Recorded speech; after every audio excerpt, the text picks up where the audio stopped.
Estamos de volta no segundo bloco do nosso programa e hoje aqui superando desafios, entrando em plenitude com uma amiga querida do coração, uma amiga especial, que é a doutora Luzia Matias. Luzia, vamos falar um pouquinho de depressão? Depressão não é fácil, né? É a doença que atinge a humanidade, né? E as pesquisas, elas mostram que é a segunda causa-morte, né, no mundo, e que até 2025 seria a primeira causa-morte, a depressão. Ou seja, as pessoas ficam tão presas, acho que a materialidade não encontra sentido para a vida e... Moxa, como você vê isso? Então, assim, o sofrimento, ele tem essa característica, né? Ele está a serviço da felicidade, ele está a serviço do progresso. Então, quando o sofrimento surge e você não dá conta, você lança a mão de uma bengala psicológica, como você falou, você finge que não está vendo, você se aturde, você se revolta, se recusa a realizar o aprendizado, ele vai piorando. Então, é natural que qualquer espaço educativo vá ganhando complexidade à medida que o aluno avança. Você não vai ficar repetindo o ano para ver a mesma coisa que já viu no ano passado. Então, eu prefiro pensar não que a vida está mais difícil, eu prefiro que o sofrimento seja maior, que a vida esteja pior. A vida não está pior, a vida está mais difícil. Por quê? Porque nós evoluímos e precisamos aprender coisas mais difíceis, né? Ter mais desafios.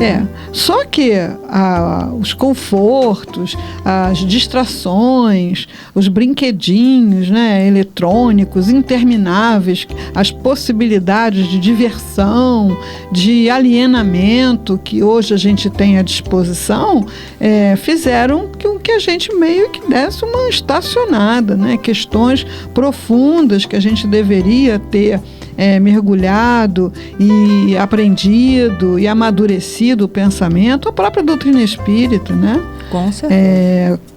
Foi lançada lá na França, naquela época, né? Você sente que houve aí um hiato, né? Como que aquilo não progrediu da forma como tinha que progredir? Não dá para acreditar. Porque a humanidade preferiu, né? As distrações, preferiu a brincadeira, preferiu os seus jogos, né? Muitos até perversos mesmo, né? De dominação dos povos, de luxos abusivos, enfim, uma série de coisas. Então, a vida está mais difícil e nós não realizamos o aprendizado que já deveríamos ter realizado. Então, lidar com a complexidade do momento sem um preparo, um estofo espiritual é muito complexo. Daí a depressão. É terrível, realmente, porque o que acontece? As pessoas, na minha visão, as pessoas estão se fechando cada vez mais para um mundo solitário. E deixando de fazer um mundo solidário, né? Então a pessoa, ela se fecha na sua rede social, ela fica o tempo inteiro com o telefone na mão, olhando as redes sociais, Instagram, Facebook, não sei o que. Tem mais um outro nome aí que eu não sei o que é. Eu descobri recentemente. Não vamos pronunciar. Para mim é recentemente, mas não é recente não. Melhor não pronunciar. As pessoas se perdem naquilo. E aí a pessoa deixa de se relacionar. Então ela não sabe mais relacionar. Né? Você compartilha dessa mesma opinião com certeza, da rede social realmente fazer esse Não, movimento? assim, no Livro dos Espíritos, Kardec pergunta sobre a civilização. A civilização é um mal? Não, a civilização é neutra. Sim. Depende de como você usa. Sim. Né? Então a tecnologia, a rede social tem produzido coisas muito boas, né? Trabalhos de apoio a entidades, a pessoas em condição de sofrimento, a natureza. Então a rede social tem servido como uma ferramenta também de fortalecimento do bem. Divulgação. Porque a rede social ela é neutra.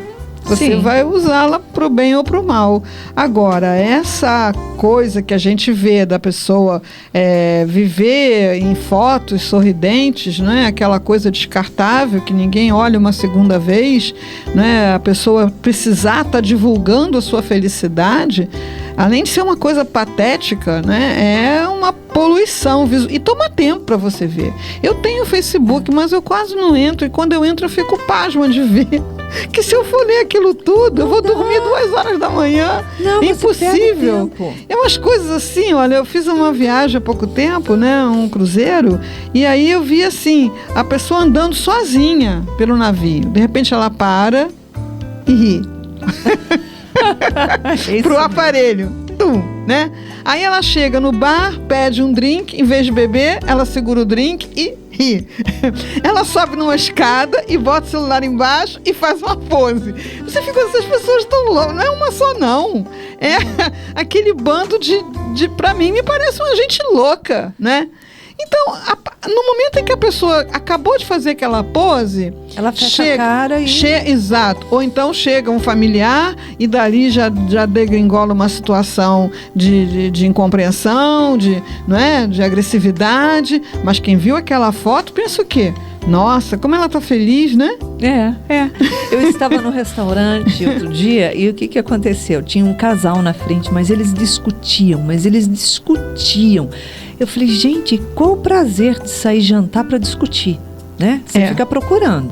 Aí eles discutiam muito, aí de repente alguém ligou, não sei o que, ela atendeu, falou, brava, a moça, aí falou para ele esperar, pegou, botou lá no, acho que Facebook, sei lá o que era, fizeram assim os dois, se abraçaram, sorriram, tiraram foto, postou e continuaram batendo boca. Falei, meu Deus. É por aí. Então, se você for olhar, não é, sei lá, arqueologicamente, daqui a alguns milhares de anos, essas imagens, nossa, como esse povo era feliz naquela época. Eles não tinham problema. Não tinham depressão, né? Mas a depressão tem a ver isso com isso aí que você falou, né? Com a solidão, que é a realidade. A realidade é uma solidão voluntária, né? Porque não é para ser assim. A pessoa sempre pode escolher uma outra situação para si mesma, de convivência em família, nos grupos sociais reais, não virtuais, né? Sim. E quando escolhe ficar sozinho, a dor é insuportável e a depressão se instala, né? Um movimento para trabalhar a depressão, quando a pessoa... Porque às vezes as pessoas têm a noção de... A depressão é assim, né? A pessoa entrou em depressão, ela quer ficar no quarto escuro, ela quer... E não é sempre assim. Não. Às vezes você vê a pessoa se maquiando, saindo, sorrindo com uma pessoa ou outra, mas está numa depressão, como o caso da fotografia, né? Sim. Então, qual o movimento que ela deve fazer? Ela deve fazer esse movimento de sair lá, se maquiar, sorrir e tal, como uma aparência, ou deixar aquela aparência verdadeira dela ser demonstrada, que é o que ela está sentindo realmente, ou ela buscar vivenciar aquilo que ela está fazendo? Olha, se for depressão mesmo, precisa de acompanhamento profissional, né? Isso. Às vezes você tem baixas importantes de neurotransmissores que, se você não equilibrar medicamentosamente, fica inviável. Então, assim, tem diagnóstico, se suspeita, procura um psiquiatra para ver se é isso mesmo. Sim, né? sim. Porque tristeza é normal. Se tem motivo para estar triste, tem que estar triste, não vai estar alegre. Não faz sentido. Então precisa de diagnóstico. Tendo diagnóstico, vai se traçar um processo terapêutico que vai incluir medicação e terapia para saber o que levou aquilo. Porque está dentro da pessoa, a causa, né? Então, assim, cada pessoa tem uma depressão, se manifesta de uma forma. A questão é, qual o sentido da minha vida, né? Qual o meu projeto existencial? O que eu estou fazendo aqui? Qual é o meu encantamento? pelas coisas e situações que estão na minha vida no dia de hoje. Se a minha resposta é não sei, não tenho para tudo isso, posso estar com depressão sim, porque a depressão é justamente isso. Até aquelas coisas que você achava interessantes, você perde o interesse. Perde o encanto, né? Então, assim, pessoas que tinham jardins bonitos, bem cuidados, as plantas secam, tudo murcha, porque a pessoa não encontra mais vontade de cuidar daquele jardim, né? Então, primeiro precisa de diagnóstico. Agora, o que a gente sempre pode trabalhar é o que fazer para não chegar na depressão. Sim. Aí funciona magnificamente as propostas do Autocura, né? É ter projeto existencial, é buscar se amar, se perdoar, conversar com Deus e dar amor, né? Quando você entra num fluxo de dar o amor que há dentro de você, você fica imune à depressão, não tem como, né? Você vai estar ligado no fluxo divino, direto. Não tem espaço, vem o amor de Deus, passa por você e vai para os outros, aquilo vai, né? Com certeza. Não tem como. Vai trabalhar um pouquinho na caridade, no voluntário, que vai ver como mexe. Exatamente. Né? Encontrar seu jeito de dar amor, que é muito variado. Pode ser contar história, pode ser tocar violão, pode ser pintar, pode ser cozinhar, pode ser ouvir, né? Na verdade, a gente conhece que os chakras das pessoas, né, o centro de força, enfim, eles ficam inúmeras vezes congestionados e levam a pessoa à depressão exatamente porque ela não movimenta aquilo. Sim. Ela deixou estagnar tudo, quer dizer, ela tem que trabalhar esse amor, quer dizer, ela tem que se envolver com situações, com pessoas. E se já está com depressão, ela vai fazer isso a princípio sem vontade. Vai e acabou. Na disciplina. Nem tudo na vida a gente faz porque a gente gosta. Não é? Mas se já não está gostando de nada mesmo, pelo menos vai fazer uma coisa que não está gostando, mas que vai fazer efeito. Sim. Porque você está num trabalho no bem lá, uma manhã, 5 minutos dessa manhã que você conseguiu sair de dentro de você para resolver um problema de alguém, para ouvir alguém, para socorrer alguém, para ter um retorno positivo de alguém, sua neuroquímica já fez uma farra. Serotonina já foi lá em cima. Não tem nada que substitua a alegria, a emoção, o prazer. É extremamente prazeroso fazer o bem, né? Fazer o movimento. Sim. Né? Mas as pessoas ainda não estão enxergando isso, né?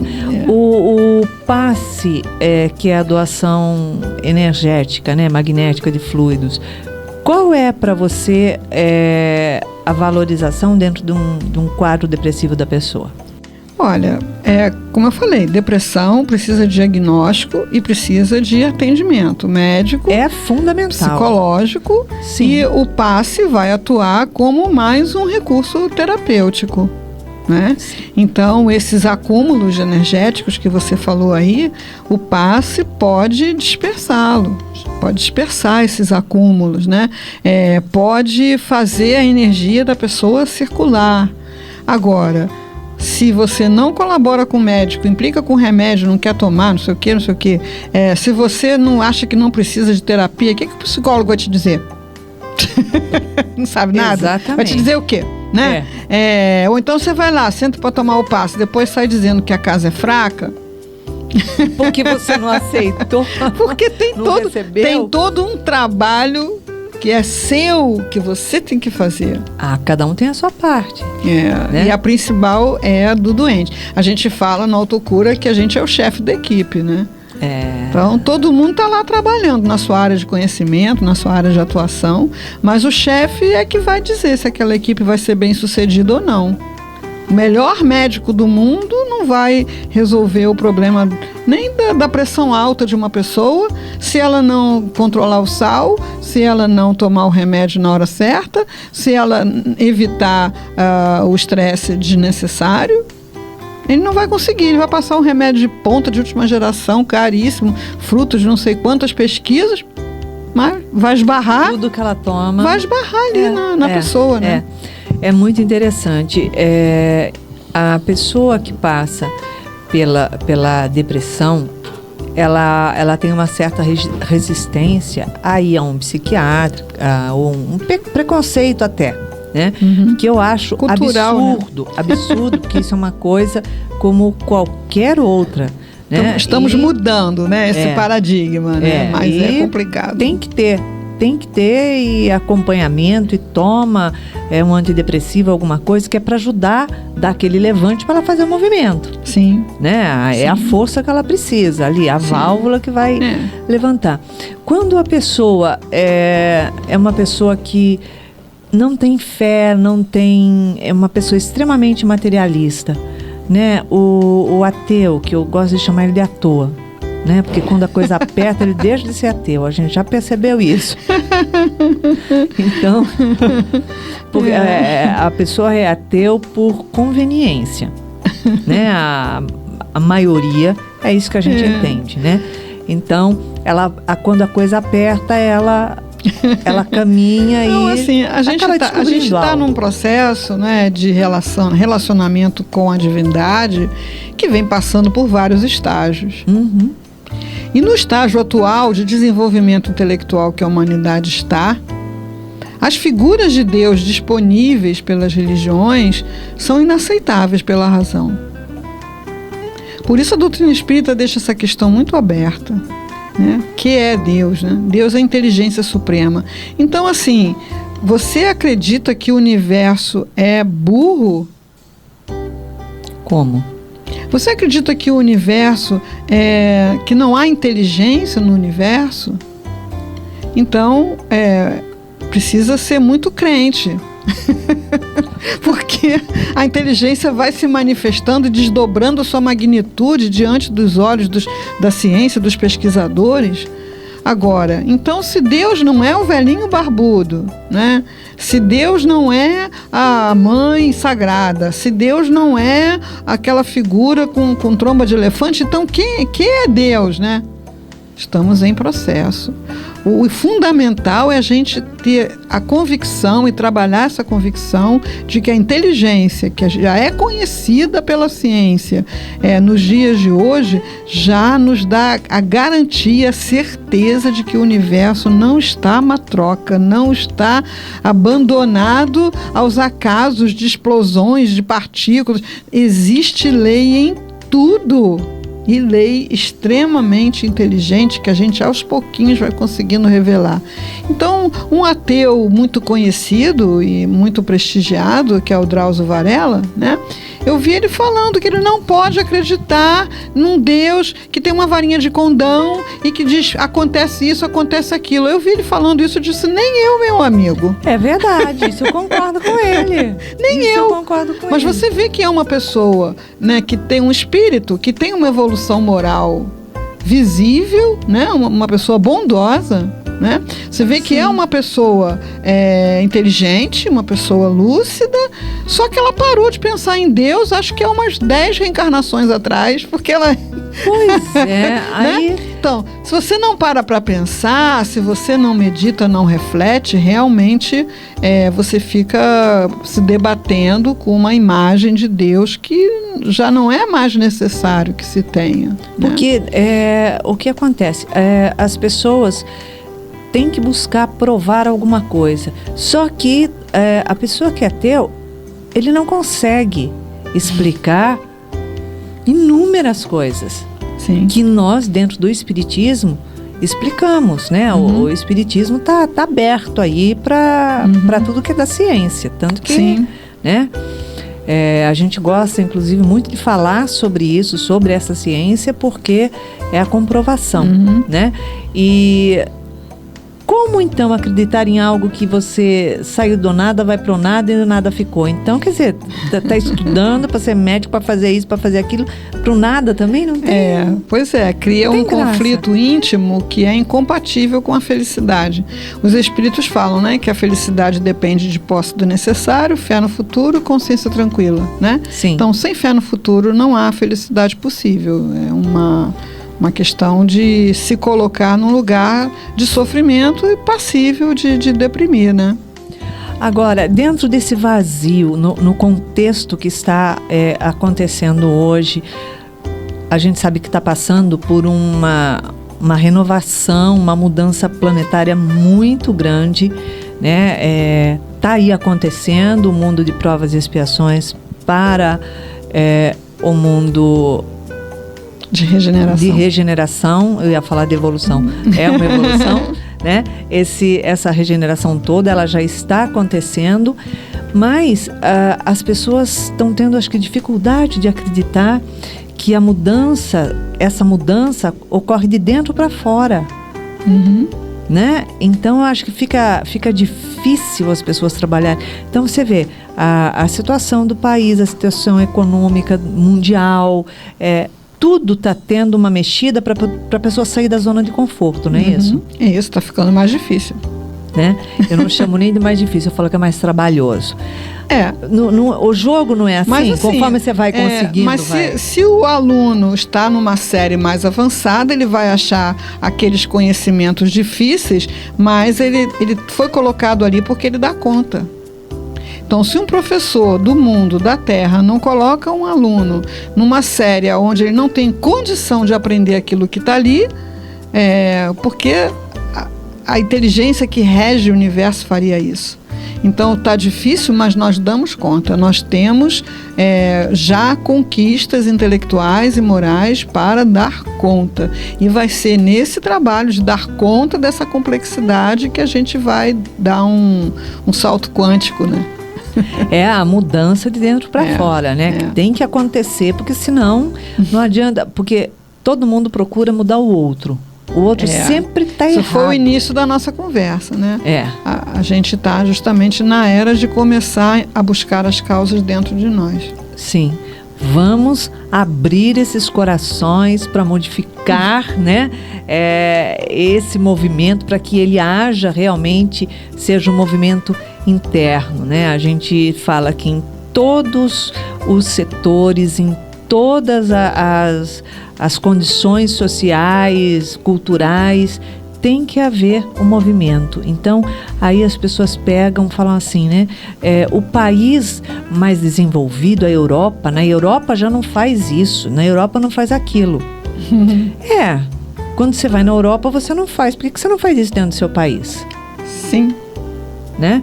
Então, quer dizer, é uma mudança de dentro para fora, né? E o hábito, a educação faz com que a pessoa modifique.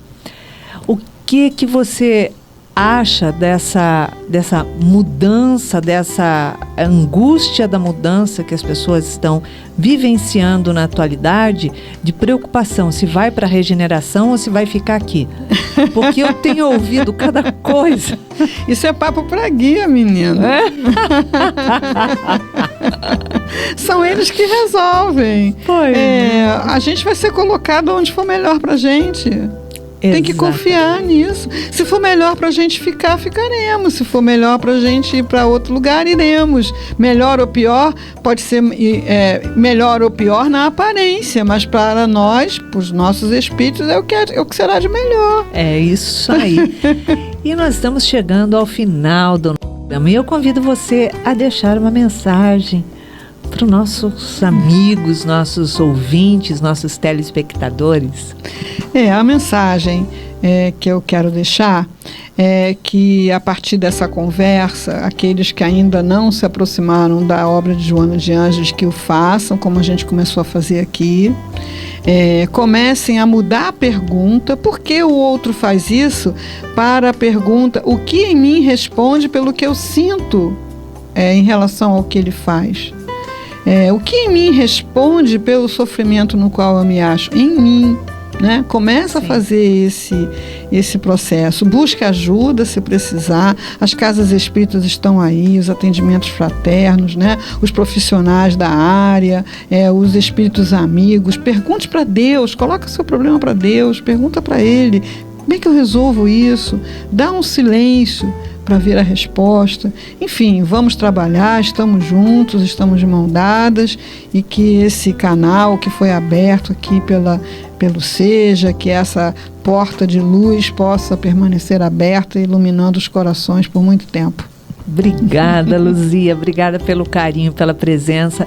E chegamos ao final de mais um programa, onde nós buscamos deixar cada um recebendo essa luz de Jesus, que desce sobre todos nós a todo instante, e que nós não nos ligamos, e que tenhamos uma semana radiante, uma semana de paz, e para isso nós deixamos um beijinho cor-de-rosa para vocês.